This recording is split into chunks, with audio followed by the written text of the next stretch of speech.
है वो आईटी है, आईटी जो बैठ के पीछे चीज़ें बना रही होती हैं।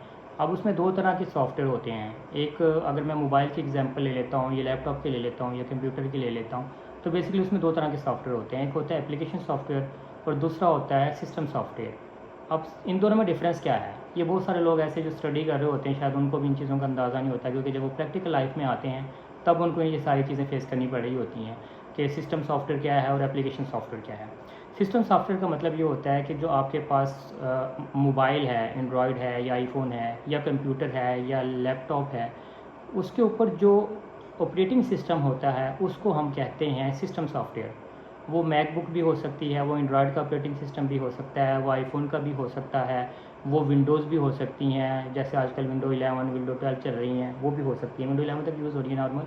तो ये चीज़ें हो सकती है, वो होती हैं सिस्टम सॉफ्टवेयर। अब एप्लीकेशन सॉफ्टवेयर क्या होती हैं, जो हम ऊपर से एप्लीकेशन करते हैं, जैसे हमारे पास हमने व्हाट्सएप इंस्टॉल की, हमने यूट्यूब इंस्टॉल की, हमने स्काइप इंस्टॉल किया, और जितने भी तरह के हम गेम यूज़ कर रहे होते हैं वो सारी की सारी एप्लीकेशन सॉफ्टवेयर होते हैं। एप्लीकेशन सॉफ्टवेयर को रन करने के लिए हमें सिस्टम सॉफ्टवेयर की ज़रूरत होती है। बेसिकली सॉफ्टवेयर को यूज़ करने के लिए आपको दो चीज़ों की ज़रूरत होती है, ये दो चीज़ों पर डिपेंडेंट होती है। अगर कंप्यूटर के अंदर ऑपरेटिंग सिस्टम नहीं है, अगर आपके पास लैपटॉप विंडो है तो उस पर अगर विंडो नहीं है, या आपके पास मैकबुक है तो उस पर मैकबुक ऑपरेटिंग सिस्टम नहीं है, तो ये सारी की सारी एप्लीकेशन चल ही नहीं सकती, क्योंकि सिस्टम ऑन ही नहीं होगा। तो जो सॉफ्टवेयर हैं बेसिकली एप्लीकेशन सॉफ्टवेयर, वो सिस्टम सॉफ्टवेयर पे डिपेंडेंट हैं। आपके पास सिस्टम सॉफ्टवेयर होंगे, आप उसके ऊपर एप्लीकेशन इंस्टॉल करेंगे और उसको यूज़ करेंगे। एक चीज़ ये हो गई। दूसरी मैंने बताई थी कि जो आपकी एप्लीकेशन है वो दो चीज़ों पर डिपेंडेंट होती है। दूसरी जो डिपेंडेंसी है वो नेटवर्क की होती है। बेसिकली जब हम सॉफ्टवेयर कोई भी इंस्टॉल करते हैं, उसने जो इन्फॉर्मेशन स्टोर करनी होती है वो किसी स्पेसिफिक जगह पे जाके, जहाँ पे उनके डाटा सेंटर हैं, वहाँ पे वो स्टोर हो रही होती है।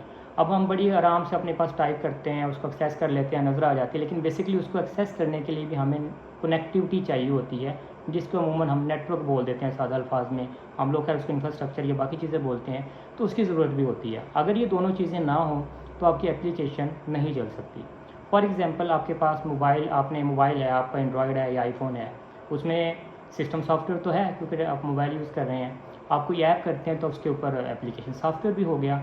लेकिन अगर आपका मोबाइल डेटा ना हो, आपका मोबाइल डेटा बेसिकली ना हो जो कम्युनिकेट करेगा उसके साथ, तो आप वो एप्लीकेशन नहीं चला सकते। तो बेसिकली ये डिफरेंस है सॉफ्टवेयर इसमें, सिस्टम सॉफ्टवेयर में और एप्लीकेशन सॉफ्टवेयर में। अब हमारे पास बेसिकली इस दौर में आईटी सॉल्यूशन जो है ना वो हमारे पास बड़े इजीली जो है वो पहुंच जाते हैं। अगर पिछले वक्तों की बात करें, मोबाइल फ़ोन्स तो थे ही नहीं। एक डायल अप कनेक्शन होता था, उस डायल अप कनेक्शन को आप किसी कंप्यूटर के साथ लगा के फ़ोन के तौर पे यूज़ कर रहे होते थे। उसके बाद जो है वो हर घर में कंप्यूटर आना शुरू हो गया, कंप्यूटर आने के बाद मोबाइल फ़ोन आना शुरू हो गया। मोबाइल फ़ोन आने के बाद जब 3G आया तो उसने तो एक ऐसी धूम मचाई कि बस इसके बगैर तो अब गुजारा ही नहीं है। हर एक बंदे के पास जो है वो स्मार्टफ़ोन आना शुरू हो गया, हर बंदे के पास स्मार्टफ़ोन की एक्सेस आ गई। इसी तरह से जब आईफ़ोन आया तो उसने बेसिकली डेटे की एक्सेस बाकी लोगों के लिए ईज़ी बना दी, क्योंकि बाकी जो कंपनीज़ थी आईफ़ोन को देखते हुए उन्होंने अपने आप को भी चेंज किया, उन्होंने अपग्रेड किया। तो बेसिकली उसकी वजह से जो मोबाइल कंपनीज़ हैं उनके दाम भी गिरे और ये लोगों की एक्सेस के अंदर आ गई हैं। अब अगर आप देखें तो आप अपने पास, आपकी एक्सेस इतनी ईजी हो गई है, आपके पास इतना 4G आने के बाद ये चीज़ें इतनी एक्सेस हो गई हैं कि आप जो मर्ज़ी चीज़ चाहें अपने उसके ऊपर सर्च कर लेते हैं। ये सारी की सारी इन्फॉर्मेशन टेक्नोलॉजी है। अगर मैं इसकी एग्जांपल ट्रांसपोर्ट के सेगमेंट में दूँ तो जैसे ये उबर और करीम है, ये 4G 3G 4G आने के बाद जो है वो मार्केट में आई हैं। उनका सॉफ्टवेयर जो हम रूटीन में यूज़ करते हैं वो बन ही इसलिए सका कि आईटी बेसिकली आपकी हर फील्ड में आई हुई है, आपके साथ साथ हर जगह चल रही है। अगर ये आईटी ना होती या 3G या 4G का कॉन्सेप्ट ना होता तो बेसिकली जो है आप ये सारी चीज़ें कर ही नहीं सकते थे।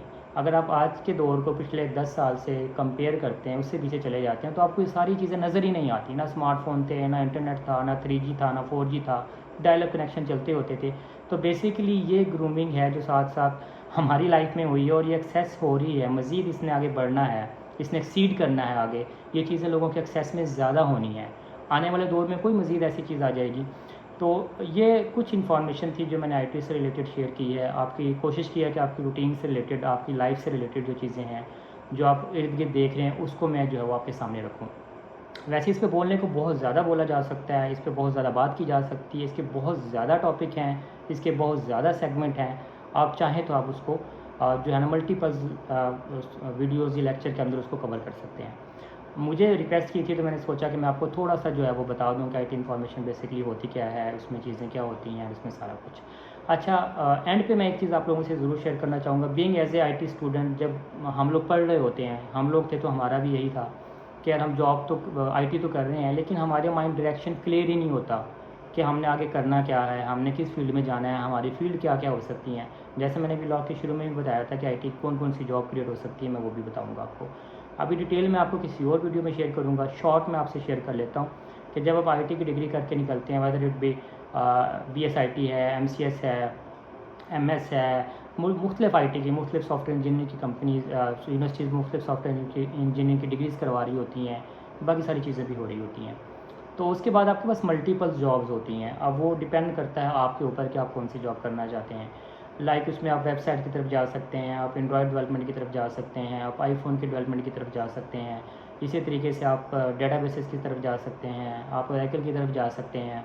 और भी बेशुमार डाटा साइंसेज हैं, और भी बेशुमार। अगर मैं आईटी की फ़ील्ड की बात करूँ तो उसकी जो फ़ील्ड है वो महदूद नहीं है। उसमें आपके पास जॉब के ऑप्शन महदूद नहीं है। आपके पास बहुत ज़्यादा ऑप्शंस हैं कि आप किस सेगमेंट में जाना चाहते हैं, आप किस जो है वो टॉपिक को डिस्कस करके अपना आपको फाइनल करके और किस डायरेक्शन में अपने आप को लेके जाना चाहते हैं। लेकिन बहुत सारे लोग ऐसे होते हैं जिनको इन चीज़ों का आइडिया नहीं होता।